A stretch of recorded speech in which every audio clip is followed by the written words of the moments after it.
আমরা যখন কোনো কিছু রান্না করি সবাই কিন্তু চেষ্টা করি রান্নাটা যেন মজা হয়।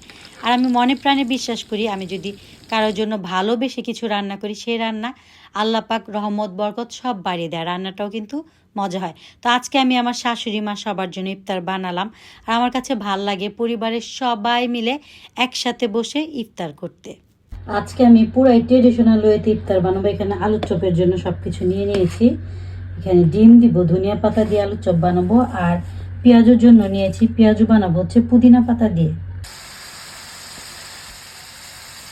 বুট বোনা আমি সবসময় এরকম ম্যাশ আলু দিই, এটা দিলে না খেতে অনেক ভাল লাগে।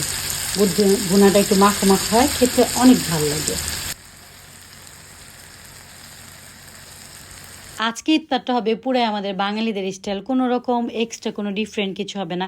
মানে সচরাচর আমরা যে ইফতারগুলো খাই, আলুর চপ, বেগুনি, পেঁয়াজু, বুট ভুনা, তারপরে যা যা থাকে, তো আমি আজকে সেই ইফতারগুলাই বানাবো।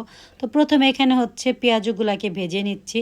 আর পেঁয়াজু ছাড়া তো আমাদের বাঙালিদের ইফতার একেবারেই কল্পনা করা যায় না।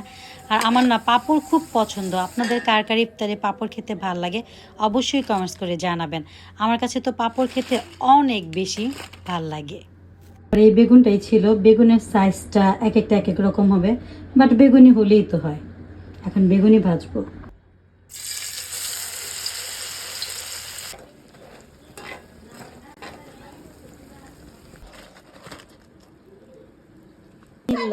আলু চপগুলা ভেজে নিই।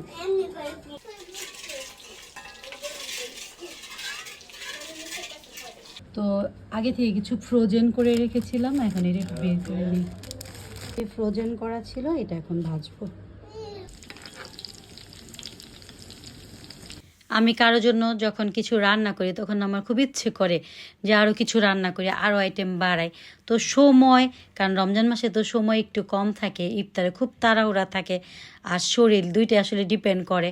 আগের মতো এখন আসলে আর পারি না, আগে একটু বেশি পারতাম। তো আজকে যা পেরেছি আলহামদুলিল্লাহ, যে যে আইটেমগুলো আজকে ইফতারে করেছি সবই হচ্ছে ট্রেডিশনাল আইটেম।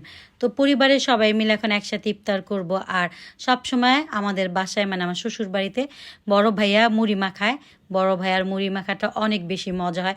তো বড় ভাইয়া অলরেডি মুড়ি মাখানো শুরু করে দিয়েছে, আর আজান হয়ে গেছে। আমরা সবাই এখন একসাথে বসে ইফতার করছি। আর আমার মনের মধ্যে অনেক শান্তি লাগছে যে পরিবারের সবাই মিলে আমরা এভাবে একসাথে বসে ইফতার করতে পারছি, আলহামদুলিল্লাহ। তো আপনারা সবাই দোয়া করবেন যত বছর বেঁচে থাকি আমরা যেন এইভাবেই সবাই একসাথে ইফতার করতে পারি। আর আমার তো খুব পছন্দের ওই যে মুড়ি মাখার সাথে বুরিন্দা, বুরিন্দা দিয়ে আমি খাই। মুড়ি মাখাটা অনেক মজা হয়েছে। আর আজকে আমাদের সাথে কিন্তু জান্নাতের পাখিগুলোও ছিল। আজকে এ পর্যন্তই, আল্লাহ হাফেজ।